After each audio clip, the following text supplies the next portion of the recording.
நம்ம இஷ்டம் போல் ஒரு கார சட்னி செய்யலாமா? இதுக்கு 4 தக்காளி எடுத்துக்கோங்க, 10 காஞ்ச மிளகா இல்லை 15 காஞ்ச மிளகா கூட எடுத்துக்கலாம்.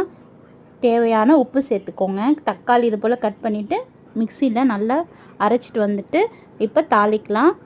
கடாயில் நல்லெண்ணெய் சேர்த்துக்கோங்க. நல்லெண்ணெய் நிறைய சேர்க்கணும். கூடவே 2 ஸ்பூன் அளவுக்கு கடுகு சேர்த்துருக்கேன். கருவேப்பிலையும் சேர்த்துட்டு அரைச்சி வச்சுருக்க அந்த சட்னியை நம்ம சேர்த்துக்கலாம். பாருங்கள் எவ்வளோ சூப்பராக கலர் இருக்குது.